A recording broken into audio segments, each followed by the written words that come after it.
حوالے سے واشنگٹن کے centre for advance study on terrorism کی فرحانہ علی سے، جو دہشت گردی سے متاثرہ پاک افغان علاقوں سے اچھی طرح واقف ہے. آئیے دیکھتے ہیں. Thank you very much for your time. Taliban کے خلاف جاری آپریشن میں آپ کے خیال میں کیا وہ مقاصد حاصل ہو پا رہے ہیں جن کی امید کی جا رہی تھی؟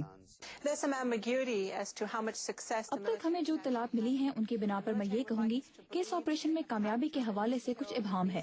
فوج کے ترجمان کے مطابق تقریباً 1000 سے زائد طالبان کو ہلاک اور گرفتار کیا جا چکا ہے، مگر آزاد ذرائع سے ان دعووں کی تصدیق نہیں ہو سکی ہے، اور اس کی بڑی وجہ یہ ہے کہ صحافیوں کو ان علاقوں تک رسائی میں مشکلات کا سامنا ہے.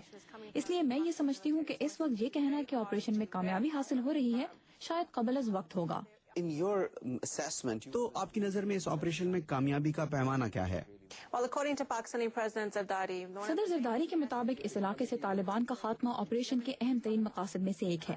اگر ہم فوجی آپریشن کے تناظر میں بات کریں تو جہاں آپریشن کیا جا رہا ہے وہاں سے طالبان کے خاتمے کو کامیابی کہا جا سکتا ہے، لیکن یہ محض وقتی کامیابی ہوگی.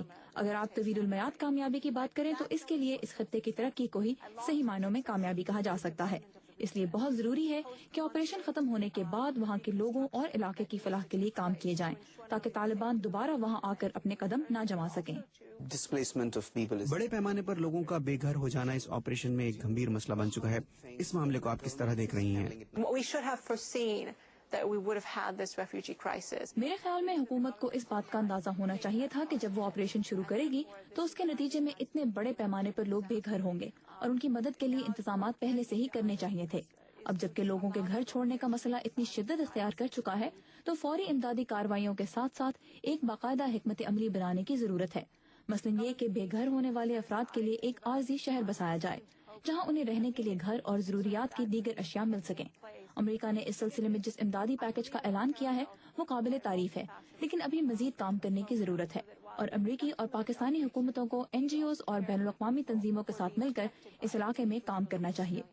the funding issue for Taliban. ایک سوال بہت سے لوگوں کے ذہن میں ہے کہ آخر طالبان کی مدد اور فنڈنگ کون کر رہا ہے؟ That's the $60 million question. یہ ایک ایسا سوال ہے جس کا جواب شاید کسی کے پاس بھی نہیں ہے. اس سلسلے میں بہت سی قیاس آرائیاں کی جاتی ہیں. کچھ لوگوں کی رائے میں طالبان کو مختلف ممالک کی انٹیلیجنس ایجنسیاں مدد دے رہی ہیں تاکہ پاکستان کو کمزور کیا جا سکے. میرا خیال ہے کہ اگر پاکستان کے پاس اس بات کے شواہد موجود ہیں تو انہیں منظر عام پر لانا چاہیے تاکہ دنیا کو حقیقت کا اندازہ ہو سکے.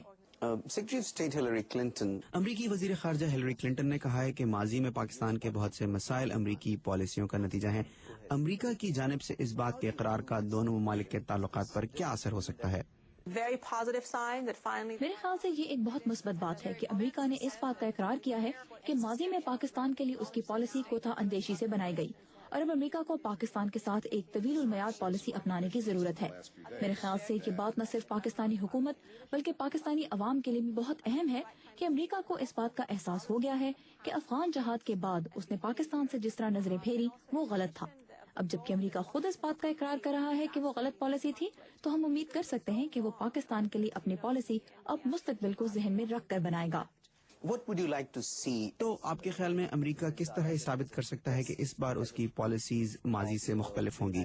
the United States has to engage with Pakistan on many fronts. اس کا سب سے بڑا ثبوت یہ ہوگا کہ امریکہ اپنے اقدامات کے ذریعے پاکستانی عوام کو یہ باور کرانے میں کامیاب ہو جائے کہ پاکستان سے اس کے تعلقات کا مقصد صرف دہشت گردی کے خلاف جنگ جیتنے تک محدود نہیں ہے، کیونکہ اس وقت پاکستان میں یہی تاثر عام ہے کہ امریکہ کی ان کے ملک میں دلچسپی کی واحد وجہ دہشت گردی کے خلاف جنگ جیتنا ہے.